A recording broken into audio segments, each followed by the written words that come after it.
us. I'm Della, and you're watching NTV Non-Traditional Voices. This is your chance to share your story from Adult Commuter and Transfer Services here at ETSU. And today I'm here with Donna. How you doing, Donna? I'm doing good. Thanks for joining us. Tell us your story. Today is my birthday, and so I would like to eventually finish my degree by the time I'm a certain age. And I started out, I hated school whenever I was in high school, and I dropped out when I was in the 11th grade. And I got married about a year after that.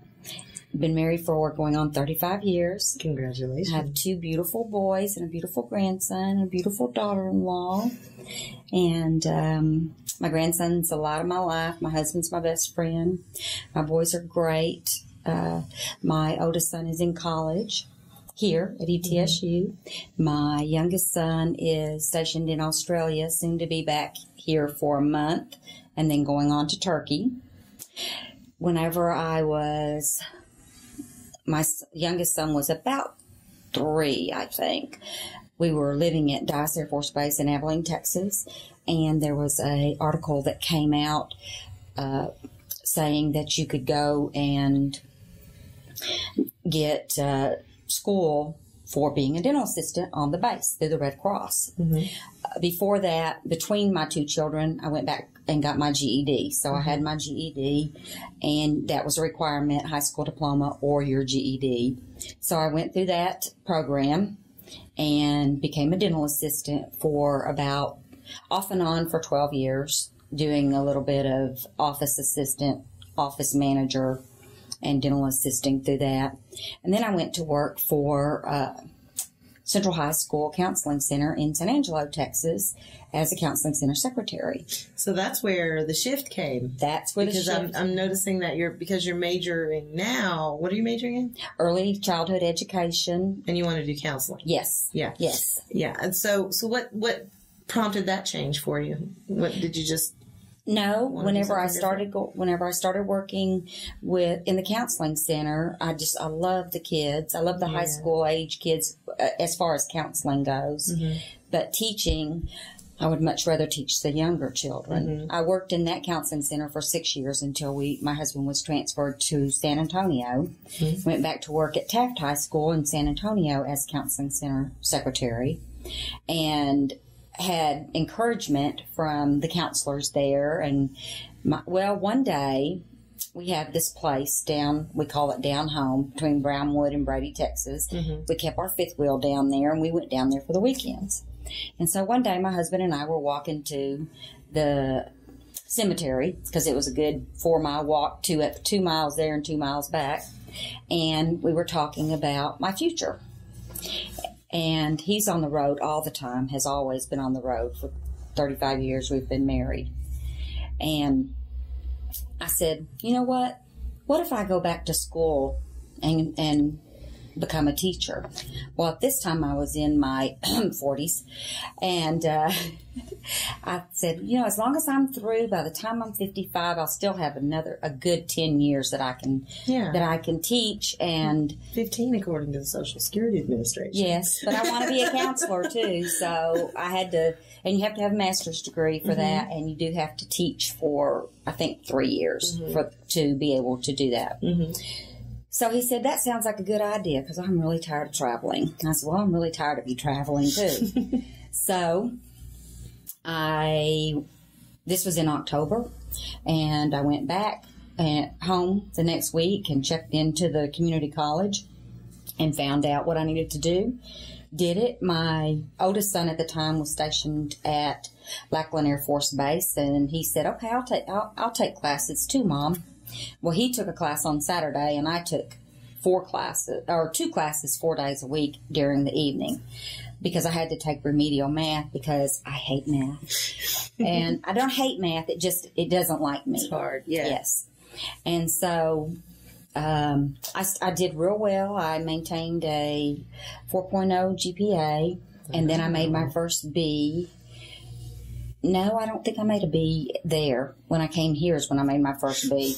But I recently, last August, received my associate's degree at Northeast State College, and I will walk the stage in May.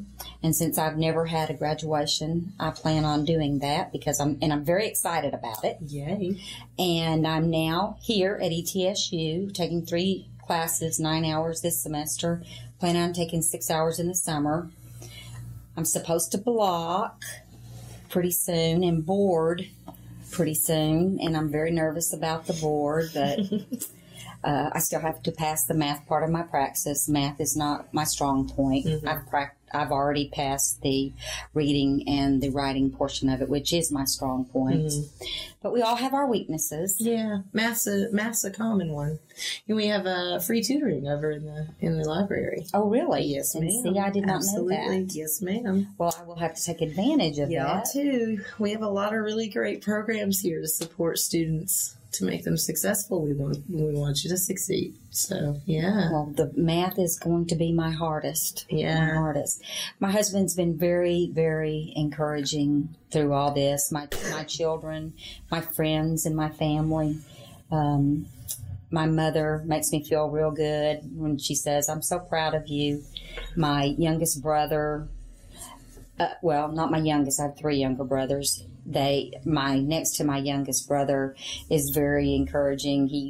He critiques my papers for me. Oh, that's great. Yeah, that's a big help. My sister's a teacher. I call her with, not ideas, but I call her for advice. I have my friend in San Angelo, Jamie Highsmith. She was my boss at the high school. She was an English major. I send her papers to critique. Everybody that I can think of that can help me, I use them. Yeah. And they don't mind. But it's great to have that kind of a support network that you've kind of created this system of getting help. Right. And I have my aunt. I'm very close to her, and she helps me a lot too. With encouragement. Yeah. Whenever I was in regular school, she was always encouraging me. Just stay in school, stay in school.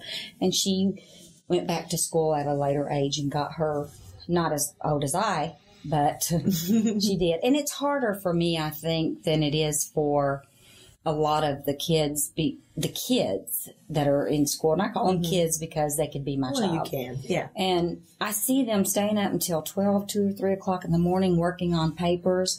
I can't do that. Yeah. I cannot do that. And I hate procrastination. I want to get it done and not have to worry about it. And I think waiting, like I did to go back to school, has made me appreciate it more.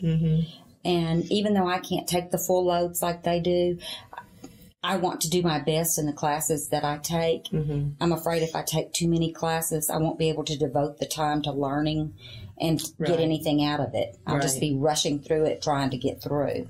And so I am trying to get through, but I want to get through and have a good education. Excellent. So your son is a student here as well. Yes. And your grandson is a student here as well. He goes to Little Bucks. That's awesome. Which is a wonderful program. Absolutely. He's 2, and he's learning so much. Yeah. And he's the 2-year-old. We love Little Bucks. I know, I do too. They're wonderful. Krista is, who is over Little Bucks, happens to be one of my teachers this semester. Oh, wow. And she is awesome. Yeah, awesome. She really is. She really is. Really loves those kids. Yeah. And my son is, his degree is in geology with a minor in education, which I think science. Yeah. High school. He wants to teach high school. That's fascinating. I grab rocks. I have a rock collection. Oh, really? Yeah, absolutely. The only thing I do is step on them. Or wear them. Yeah, there's that.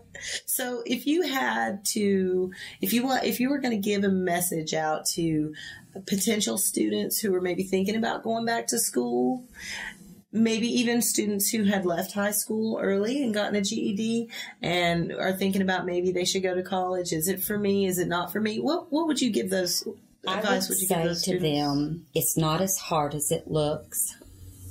I was not a good student in high school. I did not like school. I didn't want to be there. And it's not as hard as it looks. College really is not easier subject per se, but it's just an easier transition. Mm-hmm. The teachers are so much more available to help you. They have so many, like you said, at the library, they have tutors. They have everybody that's there to help you. Mm-hmm. I've not run into anybody that has not been helpful. I had to take remedial classes, and that was one thing in the beginning that was keeping me from going, was because I thought, I don't want to pay for all those classes. That's not going to do me any good. Credit. Well, they did do me good because they refreshed and the only thing I had to do was the math, and they did help me. And I'm glad I took them, even though and take those at the community college. And Northeast State is a wonderful community college. And ETSU, the transition over to here was a lot easier than I thought it was going to be. I was scared to death. I thought, oh my gosh. But the college is really not, it's a large campus, but it doesn't seem that large. And everybody's here to help you, and just don't be scared. Go for it. And you're never too old. And I'm here to tell you, you're never too old. So, because, I'm hoping to be finished with my bachelor's by the time I'm 55, and that's just around the corner in a couple more years. No, surely not. Happy birthday, too. Thank How you. exciting. Thank you very much. So what are you going to do for your birthday? Homework? I have a busy day. I had class this morning, then I have this right now, and then I have observation at University Elementary, and then I have a meeting with my advisor, and then after that I need to run home and let the dog out. So you still have your family to take care of at home, even though your kids are grown and gone. I watch my grandson 2 mornings a week on Mondays and Wednesdays while my son goes to school, and we have been doing that. I took 2 years off whenever we moved to Tennessee from San Antonio and got my real estate license. And you've done everything. I'm not. And real estate, went and so it was costing me more to stay in real estate than it was to not. Earning, Well, my husband, the company that he works for, he's been with them for 10 years, and he's been saying, why don't you get your life insurance license? And I thought, I can't. Well, don't ever use the phrase I can't, because I did. And so now I have my life insurance license, and I'm doing that on a part-time basis. And I know, but you have to stay busy. He's gone 4 days a week, so I have to stay busy. And I stay busy with my son and my grandson. My grandson, my son is divorced, and he's a single dad, and he has complete custody. So Mom doesn't live close. So it's me. I'm the mother figure in his life. Yeah. So we have to.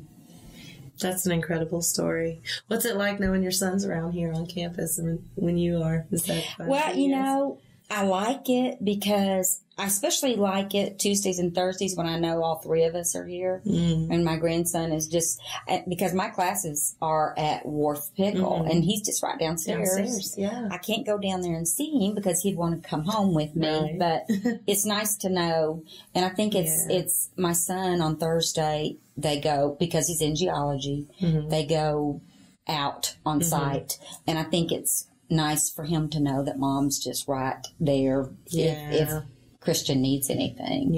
And he's just the light of my life. I love him. So do you think he's going to grow up seeing his dad and his grandma? Are you a grandma or a nanny? I'm Mimi. Mimi, of course. He calls me Edie. Edie. Edie. That's cute. You think it's going to be a good example for him growing up in this kind of environment where he's seeing, he's on campus and, essentially in college himself.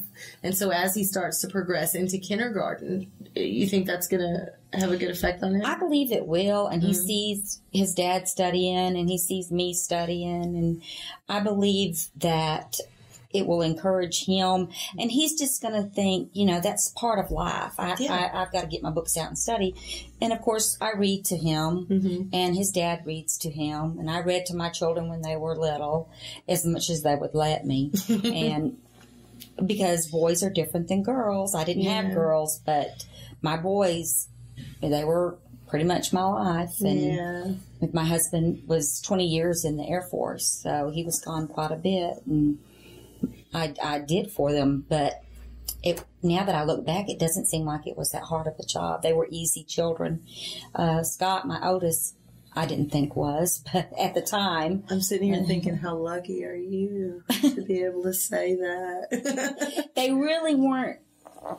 I look back now and think it wasn't so bad, but there were times that it was. I won't lie to you. Scott sometimes could really, really try my patience. So, but he turned out great. Yeah, and I'm close with both of my boys, even though my youngest is far away. We went to see them last year this time in Australia, and what a wonderful trip that was. Yeah, what an adventure. And I hate it that, he's going to be home for a month and then go to Turkey for 2 years. And I hate it that he's not closer. And I miss him so much, so much. But, he's got to go and do his life. I can't expect that they're going to be right by Mama for all their life. And coming from a military marriage for 20 years, you said? 35 almost. Well, yeah. Oh, yeah, 20, he was in the service 20 in the military. That's a good kind of prep you experience, to kind of prepare you for that separation, I think. So I spoke with a gentleman the other day who works with veterans. And so in case you didn't know, there are veteran services that that can help dependents as well. So if you ever need some help with anything or any advice on anything, money that they might have scholarships. I know he helps people get the GI Bill, and I think we talked a little bit about, they've got a new law where you can transfer the GI Bill over to family members. So that's possible. My oldest son is using the VA. He's a disabled vet, and he is using the VA, and it's wonderful because it's paying for all of his school. Yeah. But I didn't think that retired dependents. You might get to take your husband's GI Bill. I don't know. It may be too late. He's been retired now for a long time. Yeah, it's worth looking into. I will. We've got a lot of great people over there in the VA and office. They're here on campus. I bet my son would know where they're at. I'm sure he would. I will have to check that out. That's good information. Do that. And we also, our office has a scholarship that the deadline is coming up really quick. It's the Reentry Student Scholarship. For the Adult Commuter and Transfer Services Office, and we offer it every year, and you should apply. I'll get the information for you. Okay, thank you. I appreciate that. You can come by our office even anytime you need anything. We're on the second floor of the Culp Center in the Arc. Okay, I know where it is. And if you go in there and talk to me or Jennifer or Carla, any of us we have lots of information, and especially for adult students and non-traditional students, and you're a transfer student as well. From Northeast. And coming in from Texas, you're like the ultimate commuter. That's kind of far. I transferred from way. Yes. Yeah. So I think you fit every category of student that we actually that our office is there to help. So, great. So if you need anything at all, definitely pop me an email and absolutely tell me exactly where it is. Absolutely. And I will attach. I'll send you an attachment with the scholarship on it. Oh yes. Yeah. And it's coming up real quick. Is there an essay due? The 31st. It's not. That's 2 days. Yeah. Yeah, we extended the deadline because we didn't have enough applicants. I'll apply. No competition, almost. So. I'll apply. Yeah. Maybe I'll go do that now. Yeah, if you've got time, run over there. Is that the Culp Center second floor in the Arc? Just need an unofficial transcript and fill in all the blanks and answer a couple questions. Okay. And I get in the financial aid building, is that where you get a transcript? You can go on your Gold link. have them send you. You can just print it out from the computer. Oh. We don't need an official transcript that has to be sealed by the school, and okay. We don't. We only need an unofficial transcript. I can do that. So yeah, you can just go on your Gold Link, print out the unofficial, go to the your transcript, print the unofficial, and include that in your package. And if you if you're doing it all by email, if you can't physically go down to the office and turn it in, you can email it to me and I'll print it out and turn it in for you. The application and your transcript. Just, you might have to save it as Adobe or something. You can figure that out. Yeah, I can figure that out. Yeah. Computers I like. Sometimes they don't like me. I did crash my laptop a couple of weeks ago. But that's trash. I lost everything, but my husband got the computer working again, but I lost everything. Oh. And that's when I learned a valuable lesson. Put everything on a flash drive. So now as I'm doing papers, they go on my hard drive and on a flash drive. Yeah, so. I email stuff to myself all the time. Yeah, that's a good idea. Because if it's not on an actual, because, I have a 4-year-old, and he does who knows what with my stuff and just goes missing. And so knowing that it's out there in, in the web, and I don't have to worry about losing a physical object, that's always handy. Yeah. So that's great. Yeah. Donna, thank you so much for coming today. Thank you so much for having me and inviting me. I've been so excited about this. I know. It's I fun, felt special being invited. You are special and fabulous. And don't ever forget it. And happy birthday. Thank you so much. Thank you. Thank you so much for joining us here at NTV. And we have been with Donna. Thank you, Donna. You're welcome. And we will see you next time. Take care.